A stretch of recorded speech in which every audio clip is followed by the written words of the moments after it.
For almost the last month, I've been testing out OPPO's new flagship. It is the Find X9 Pro, an impressive flagship phone with an equally impressive chipset, which is the Dimensity 9500. It's a 3nm chip with performance up over 30% on the GPU and the CPU side of things. And this phone's paired up with a mammoth-sized battery. It's 7,500 milliamp hours. We do get 80-watt SuperVOOC charging with this, and there's also 50-watt wireless. So impressive charging speeds for a big battery capacity. A 6.78-inch 120Hz screen with an optical fingerprint reader in it. And then, of course, the cameras.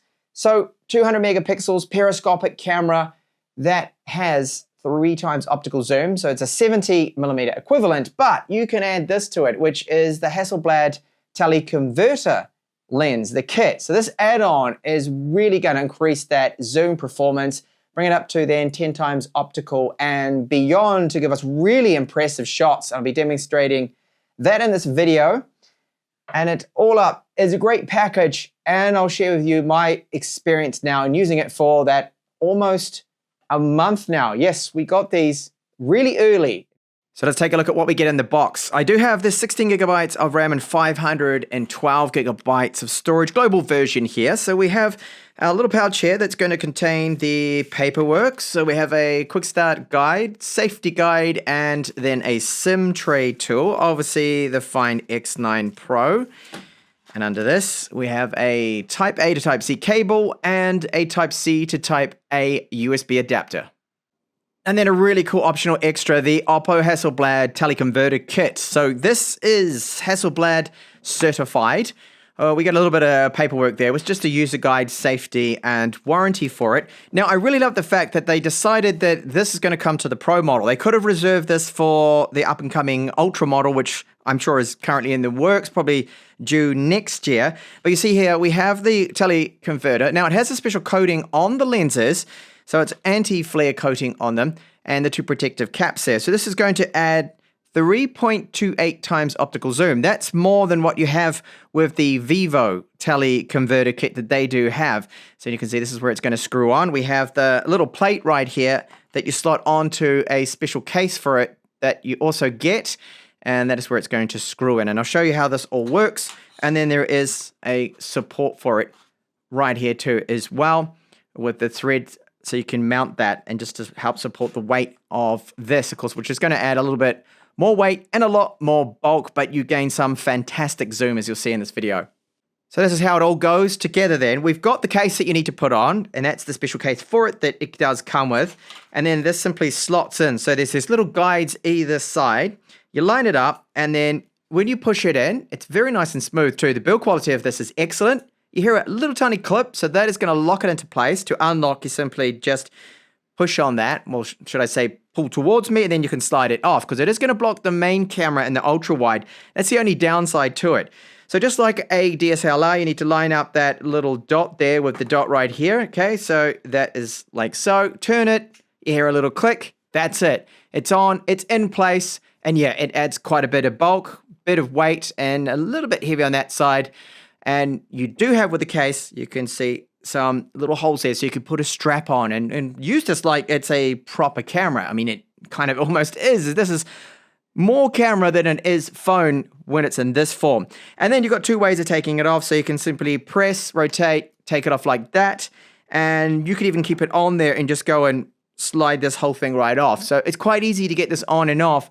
And then you have what looks like just a normal phone then with a really nice case. So let's have a look at the weight, and it's 233 grams. It certainly feels very solid.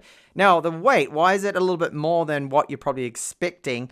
And that is because of the huge battery I mentioned there in the intro. I mean, this is the largest that I've seen in a phone. I believe it is. Yeah, it definitely has to be.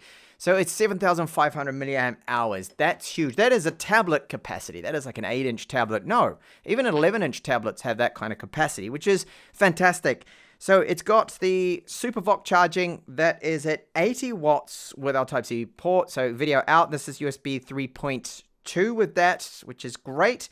and we've got an IP68, IP69 rating to it.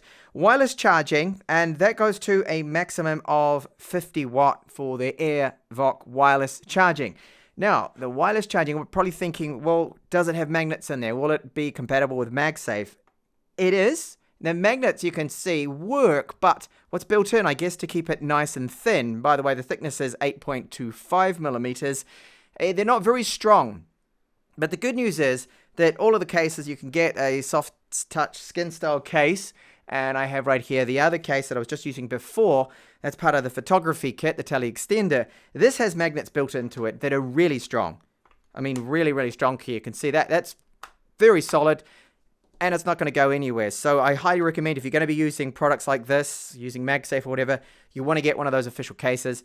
And then it's going to be a lot stronger than what the phone itself does have, because I think it just doesn't have that many magnets in there, or not at least very strong ones. So we have here our volume up and down. We've got the snap key, which is over on this side, so you can launch Mindspace with that. It's customizable key, and this can be used for our photography here too. And you've got different shortcuts with different taps on that, so it's very handy. You can see the camera module does jut out a little, but the build quality, the finish of it, frame and everything is excellent. SIM tray takes 2 nano SIMs, and those antenna lines are visible there. So the fingerprint reader is ultrasonic, and it is so good. It works every single time, and you can see these tiny little bezels here. They are 1.15 millimeters. So it makes the screen, I think, look fantastic. And then we have our cutout there for the autofocus, 50 megapixel camera there at the front. Hasselblad cameras here optimized. The 200 megapixel one does have prism hybrid optical image stabilization and active optical alignment with this. It can focus as close as 10 centimeters. So it is a 70 millimeter camera, 3 times optical zoom. And then we have our ultra wide, which is 50 megapixels. Now, all of the cameras can shoot 4K 60 Dolby Vision. You do have 4K 120 Hertz as well. Log recording and AI audio sound focus with it. And the main camera, this is the LYT828. So it's a good sensor, very good sensor. And we're shooting with these cameras here, 50 megapixels by default. Now, other phones are going to be using 12 megapixels. This is now 50, which is a world's first, the saved photo you get on the phone. So let's take a look at the cameras now of the OPPO Find X9 Pro. So video performance, front-facing 50 megapixel camera, has autofocus, which is good. I think that's a must nowadays. I mean, fixed focus is good, but something with autofocus means you can have yourself in focus, and then you can go along and spin the phone around and then film that, and that is going to be in focus without it looking all blurry. So it has electronic image stabilization. The audio you're listening to is probably going to have some wind noise. It's very windy at the moment along here at the coast, but that's just the way it is, and it's a good real world test of how it handles that wind and wind filtering. So stability looks good. I think it's great 4K video quality here. Let's go over to those rear cameras for video. So this is our ultra wide here, looking good, fitting a lot more in the shot than the main camera. And I'll show you the transition. This is something that always is interesting to me, is how companies handle how smooth this looks. So you can see that now in action. So that is the 1x with the main camera, 50 megapixels, very steady. I mean, this is really rock solid. It's like I'm using a tripod here if I don't move about. And I can go over now to our 3x optical periscopic camera. And this is a 6x preset, back to the 1x. So that transition's not bad. And yes, I do apologize for that wind noise. It's getting quite blowy here at the moment. Back to the ultra wide. So the video quality, so you get 4K 30, 4K 60, 120 frames per second as well, but no 8K. OPPO just is not interested in 8K video at the moment. So stills, first up, this is a selfie, all in low light. Concert I went to Sigur Rós. Our main camera, so 1x 23 millimeter. Then I used the periscopic 3x 17 millimeters. And this is where things get really interesting. So I did 140 millimeters. This was without the telephoto converter kit. And then I started to use it now. So 10x optical, and then taking it up to 920 millimeter zoom. You can see the sheet music here. I mean, this is really impressive when you use that add-on teleconverter, Hasselblad teleconverter kit. I don't know about you, but that is absolutely crazy. So this is my perspective. This is what it looked like from the box above. So you can see that zoom is just phenomenal. Now OPPO is still optimizing these cameras. Daylight selfies look good. HDR can struggle a little bit, but I really like the portraits out of the Find X9 Pro. I think the colors from Hasselblad look very good. You get great stitching and really good background blur. Photos without the Hasselblad Teleconverter kit, still very good. That's 70mm. I then go into 140mm, and that's the 6x zoom. Great, a little bit of over sharpening. Ultra wide shots are at 15mm, so they're not as wide as some phones, but I do like the results. HDR tends to brighten up a lot of the shadows, but all up, excellent. You can see the sun, the clouds, the different formation of the cloud, they're all captured really well. Hasselblad colors are a little bit vibrant, punchy, saturated. You either like them or you're not a fan. So this is 140mm, which is 6x zoom. I then take that up to 10, looking at the Iron Tower here. And then when I decide to punch in 40 times now, but this is with the Teleconverter, still looking very good. Yes, it is using some AI to sort of fill in the gaps there, but amazing that that's 920mm.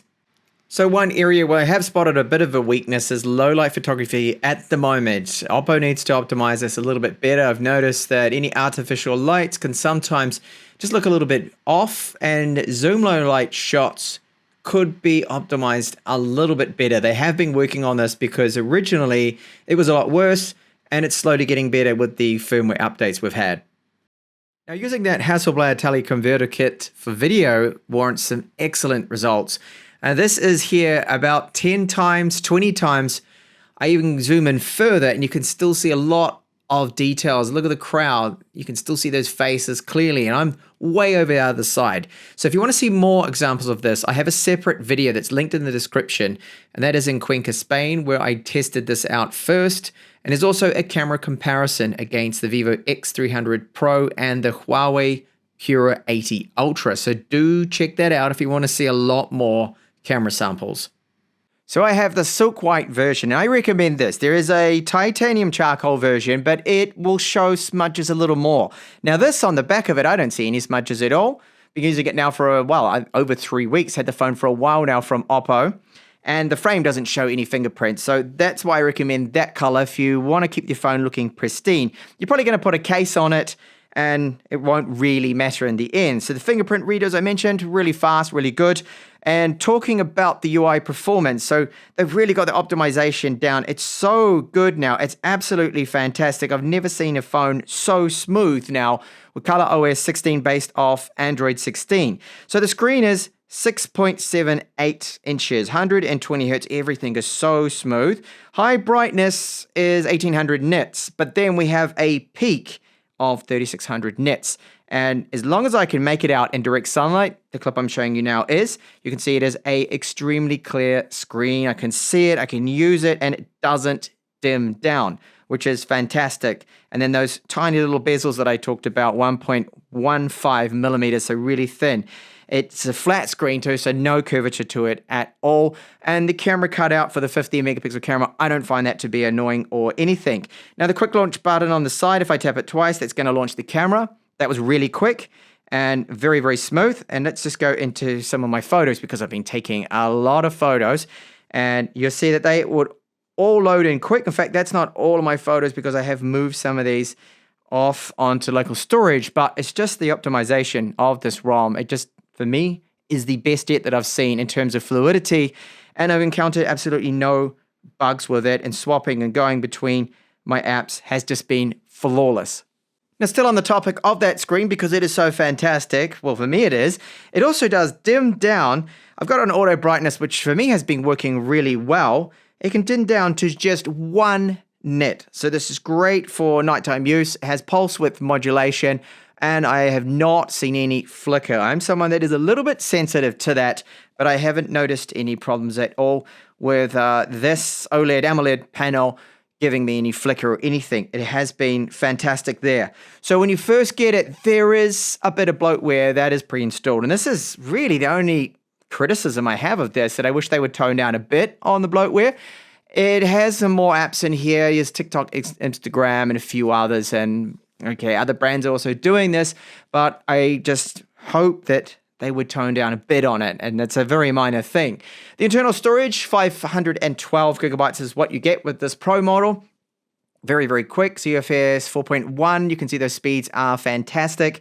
And we have that Dimensity 9500, which is a 3 nanometer chip. It's 32% faster the CPU and 33% faster the GPU. Now, this is Antutu version 11, so the scores have gone up quite a bit compared to version 10. But you can see here, phenomenal score. I mean, look at that GPU performance, and the UI is also excellent, and CPU.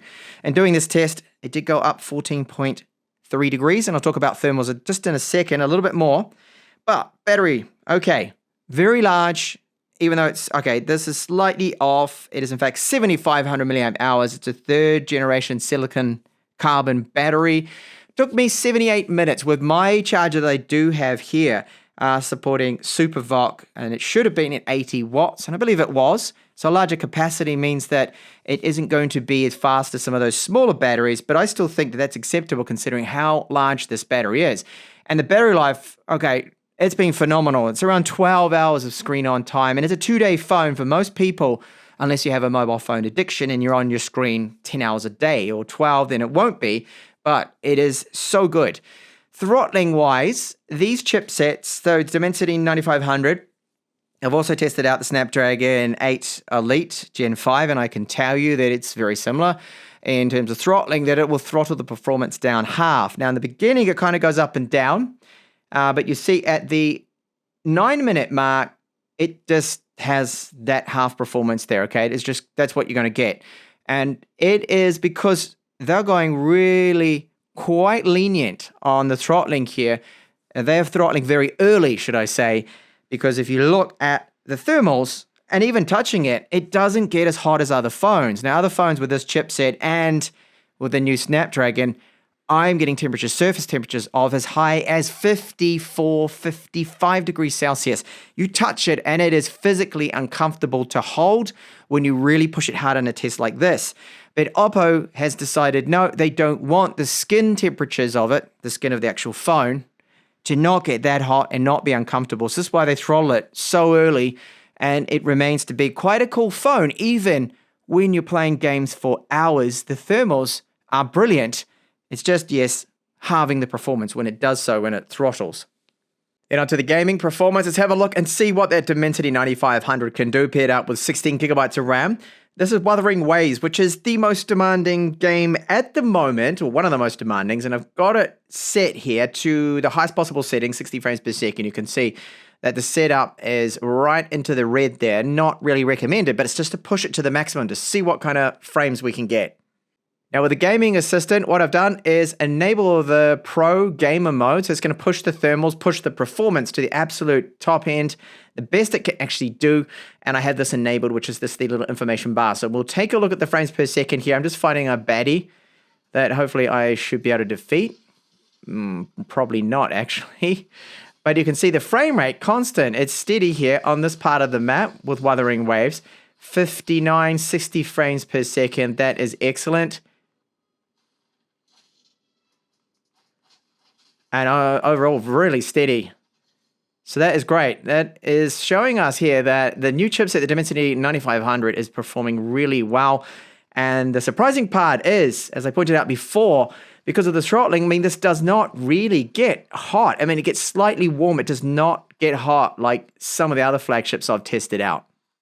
Now, the voice call quality on this has been great. What you'd expect from a flagship. There's active noise cancellation there, of course, and no complaints from the other end. I've been placing and handling calls on this, have had my SIM card in it. Now, the haptics, they are nice, strong, little, tiny, very short pulses, but I think it feels good. This is better, I think, an improvement previously. So they're very short duration. It's a split second, but it has a nice strength to it, and it does feel really good typing this. And I like the flat screen. I've got to comment on that again. That it's very, very nice here, this screen. So I'm going to jump into YouTube here, and I'll show you, or should I say, I'll play back here one of these common tracks that I do play for the non-copyright reason, and I'll put the speakers up. We won't go absolutely 100% with them. I'll run it at about 80 just to give you, well, it's almost 90 there, give you a sample of what these speakers sound like in the Find X9 Pro.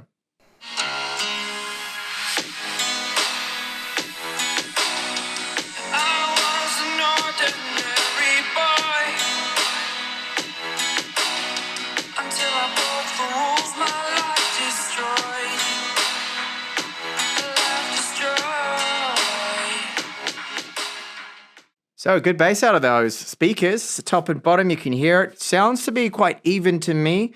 Normally the earpiece is only adding about 30%, but it seems a little bit more evenly distributed there. And overall, I'd rate this as an 8 out of 10 for loudspeakers. They're nice and rich, quality sound to them. Not maybe the loudest out there, but still really good. So I need to touch on the battery life because it is very good in this phone. Now, when I heard that capacity, I just thought, wow, I mean, that is really impressive considering it's 6.78 inches. It's not like we're carrying around a 7-inch phone and they had some extra space in there, but it's using a 3rd generation of silicon carbon battery. So that's how they've been able to cram more into this. And of course, just use that space a lot wiser to fit in those battery cells and to get that capacity. Now, this is across the board global. We're not having any of those silly like, oh, but that's the Chinese only version. The global version is going to be 1,200 or so milliamp hours less. No, they're all going to get that. So battery life, as you'd imagine, is probably like outrageous, phenomenal. It is, it's very good. So we're talking around about 12 hours of screen on time. It is a proper 2-day phone for most people, unless you're someone that's taking photos, using and watching video all day. Okay, then it won't be. But phenomenal battery life out of this, as expected. The chipset does seem to be very efficient. The Dimensity 9500, great performance. It does throttle a lot. In this case, OPPO has opted to throttle well before really they need to, because surface temperatures of it only really get around about 41 degrees Celsius. So they're not really pushing the thermals. They prefer to have a cool to the touch phone and just throttle it. And I kind of in a way agree to that. I think it's a wise way to go about things, and you get still blazing good performance. Now, ColorOS, we're now on version 16, fantastic performance. It's probably one of the fastest, smoothest Android skins, well, UI based on Android 16 now that I've tested. It's so quick and smooth. The performance, the optimization, they really got it down, OPPO. It is a phone that has a fantastic build quality, and if you're into your zoom shots, as I showed you in this video, highly recommend picking up that Hasselblad telephoto extender. The extender kit on this, of course, is going to give us then 3.28 times more optical zoom over the periscopic camera. There's a downside to it, as I pointed out, that it blocks the ultra wide in the main camera. And talking a little bit about those cameras again, I do like, as I mentioned, the Hasselblad colors, their optimization, the way they do the portraits. It's a unique style. It's a different style, and I think they are improving things, and I do like it. Some of the photos have a definitely more mood, I feel, compared to some other brands that tend to go a little bit more artificial with some of their optimization. So there we go, the OPPO Find X9 Pro. I think this is a fantastic flagship and definitely in the top 3 Android phones now is the way I rate it. And if you want the absolute best battery life in a flagship phone, go and get yourself one of these.